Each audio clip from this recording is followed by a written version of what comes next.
I just really like discussing the craft of writing and like how it's affecting my story and like everything I'm learning. I know that this sort of stuff would really help me if I was in the early stages where I had no idea what was going on. Hey, welcome back to another writing, editing, reading vlog. I'm currently reading through my draft 4 of my debut novel, and I'm planning on publishing it later this year in 2025. I am about to send my book off to a developmental editor in about a month or so. So right now I'm going through and reading it again after getting some alpha reader feedback, and then I'm going to implement those edits and try to organize it the best I can. So when I send it off to a professional editor, I am putting my best work forward. Every time I like to do like developmental edits, line level edits, implementing feedback, anything, I like to reread the book again just to refresh my memory about all the details. So when I'm editing through the chapters, I remember everything that I've changed and I'm really refreshed with like the book that I have right now in front of me. I have my book open on Scrivener. I forget what it's called, but I like to put it in this format when I'm reading it back just because it takes away all the other noise from the background of Scrivener. So I have read up to chapter 4, and so far I've already noticed that reading back this manuscript, it's been about a month and a half since I finished working on this draft. What's so interesting to me is how much I've already improved as a writer. During this time that I've taken off from my manuscript, I've been working on a different book. I've been taking a developmental editing course because I want to start getting into doing critiques. I've been editing another writer's manuscript, and I've been doing some beta reading for other writers as well. So now that I'm coming back to my draft, it's really interesting to see how much I've already learned from that other stuff. But taking time to like learn the craft and look at other people's stories has helped me come back to my story in like such a more experienced and like well-versed perspective. So I'm really excited to get into it. So I love to take notes on like paper because there's something about it that like I don't like taking like virtual notes. I really like just taking like paper notes. I have my computer right here and I have my notes, and I'm going to read through and kind of like share my thoughts as I'm reading. I tend to make my characters really extreme in certain ways because I'm trying to complete an arc throughout the story. And I have this concept of like my character has to be complete opposites, like from the beginning to the end. And I think that makes me make my characters really strong in the wrong way in the beginning. I want to make sure that I'm making my characters full characters and multidimensional in the beginning of the story, even though they're going to grow throughout the story. They still start from like a full grown character.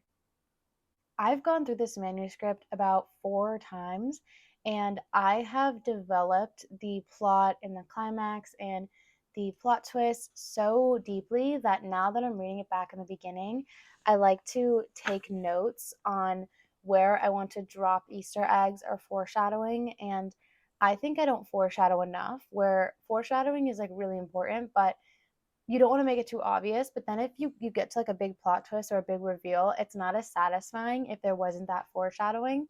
So I'm trying to like drop little details early in the story to connect the full plot. I heard this one time where plotting is a lot about just connecting parts of your story, like as many connections as you can make. If something happens later in the story, how can I like drop a promise to the reader in the beginning of the story so the reader is subconsciously or consciously expecting that to unfold? I was learning about this in my developmental editing course, where if you have a weapon in the first scene, the weapon has to be used by the end of the book. Where if it's like a thriller or something, if there's like an object or something that is really important, it has to be connected to the plot or else it's not connected. So trying to connect every scene, every object, every character, everything has a place in the story, and everything weaves in and out of the front story, which is like the main plot line, especially now that I'm in like the fourth, fifth draft range where I'm getting really close to like polishing it up and getting copy editing and proofreading. So I'm trying to make sure everything just connects. Another thing that I've noticed is in world building, for example, I'm trying to not info dump. That is something that I've learned as a fantasy author. I've done the opposite where I don't explain anything in my book, where I'll like drop things into scenes and I'm like they'll figure it out as time goes on, but as my alpha readers were reading it, they were so confused and kind of lost about like very big elements of the story in the world, especially like a magic system and things like that. I'm trying to really figure out how to balance explaining a concept in the world, but not making it info dumping. The POV of this book is first person present tense. So there's not a lot of room for like narration of just like explaining things because it would feel awkward because it's through like the perspective of that character. So I've been trying to figure out how to explain things in my book through the character's perspective and experiences and their thoughts about those things.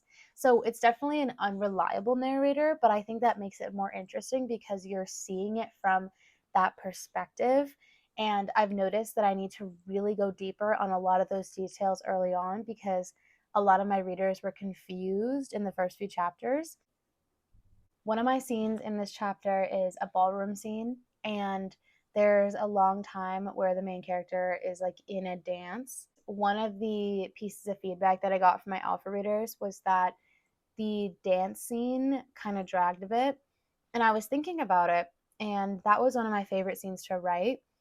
What I realized is that there wasn't like innate conflict in that scene, or it wasn't as intense.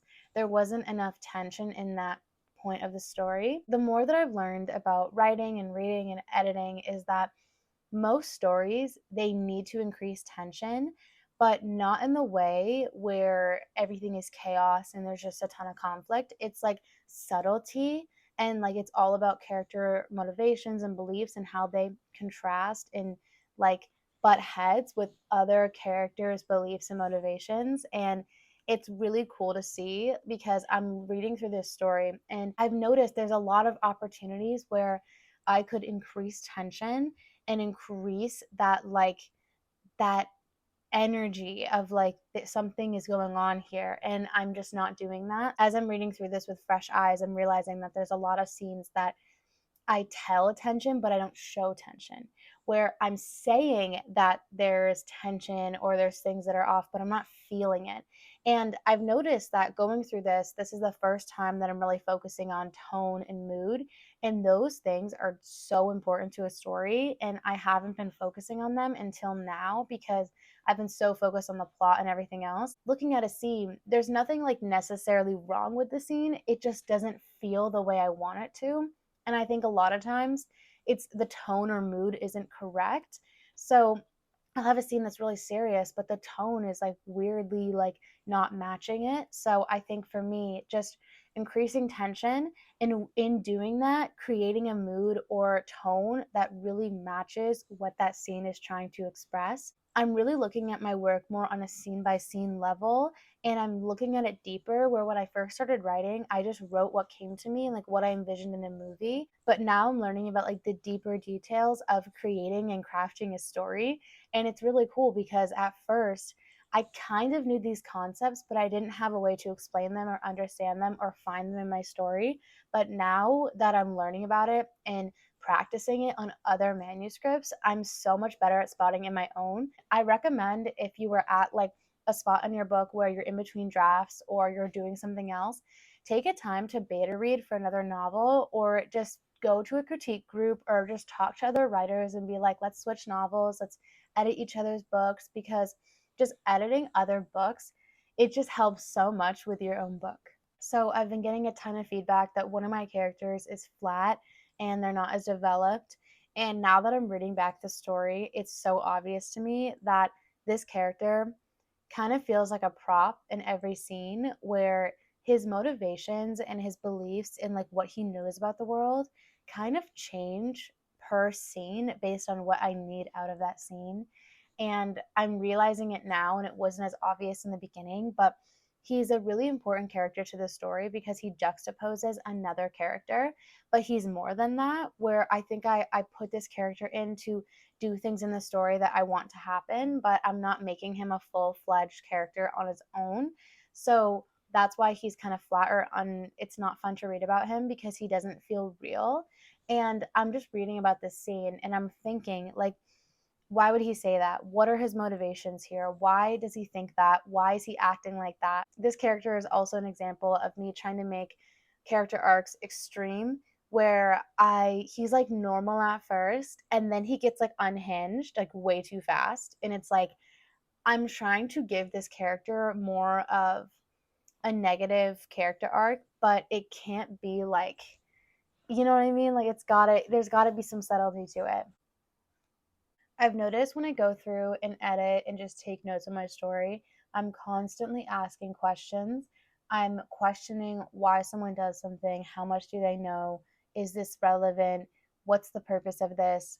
And what's also really helpful is I've learned that scenes itself are meant to do multiple things to connect to the main plot line, like dropped threads. And I learned that phrase where it's like it's a theme or a concept or a plot point or something in the story that just goes away. Like you have a character that just like doesn't show up again, or like a concept or something in the world that just seems important and then it doesn't get fulfilled. It kind of confuses the reader. So I'm trying to connect things as much as possible. And I'm looking at some of the characters and their actions and how they don't have purpose to them. They're kind of just happening to happen. And as I'm going through, I really want to make sure I focus on like character motivations and how it shows up in their actions and how they interact with the main character. A lot is happening in sequence, but something that I'm noticing is that there's no like zooming in and zooming out where everything is happening in exact time, like an exact linear time. And the problem with that is not everything has the same amount of importance. So certain interactions with certain characters are really important to the plot, where it's supposed to really grab the reader's attention. But other things like transitions or certain details about like the ballroom like aren't as important. So I can kind of grace over those by like telling more than showing. And then when I go to like a situation that's really important, I want to really zoom in and show as much as possible. That's something that really helps with pacing, where I feel like my pacing is something that I've never really understood. I was trying to understand it as much as I could. And I learned that pacing is a lot about like zooming in and zooming out when it's necessary for the story. That balance of like showing versus telling, I'm trying to figure out like how to restructure these scenes to show in certain areas that need to be shown and then tell in other areas. This makes perfect sense. This character that I was talking about that was really flat and had weird motivations, in this scene, he's being really like standoffish towards a certain character, but the way that I've created his personality, it would make sense for him to like love that character at least this point in the story. So it's his actions are kind of contradicting itself, and I didn't notice it until now because I haven't been focusing on his character, but just noticing those like really even small like issues with consistency can make a big difference in how a reader feels about a character. Creating empathy for a character is through like understanding their background, understanding like why they do the things they do, like what they want, their fears, everything. And when you can't understand a character and you can't understand their background and they're doing things that aren't like likable, it's like you can't even empathize with that character and you can't even care about them, and they're kind of just there to be there. And I think that's the problem with this character. So I'm excited to figure out like how to make him actually like more dynamic. At some point when I was writing the story, I felt like the first half of the story and the second half of the story were like completely different plots. And I'm realizing is that I have so many dropped threads from the very beginning of the story because I changed my mind as I was drafting. And I think about like all the things that I just like kind of let go, like all these concepts, even like these small lines that like point to a certain promise of like tension or conflict later just never get resolved or just like completely fall flat. And I think that's what keeps people confused and not invested in a story. It's that confusing part of like, I don't know what to even think or root for or care about in the story because everything just doesn't feel like it's making sense or it's connected or it has a purpose. There was this one line that one of my alpha readers was like, please take this line out. Like, it makes me angry to read it. And it's so funny because I just read that line and I'm like, yeah, I understand. I finished chapter 4, reading through, taking notes. I think what I'm going to do is when I'm evaluating how to edit these scenes, I want to go through and pinpoint the purpose of each scene and what every character is feeling, what every character has on their mind, what the goal of that scene is for the protagonist.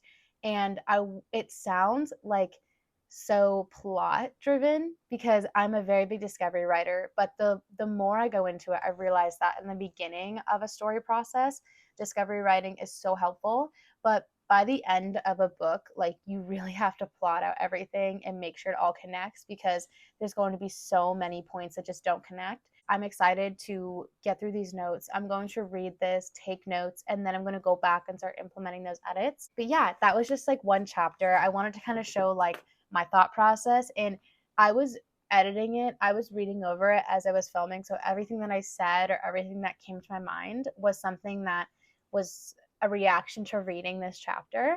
I'm going to continue to make these little vlogs because they're really fun and they keep me motivated to actually sit down and work on my book. So thanks for watching and happy writing.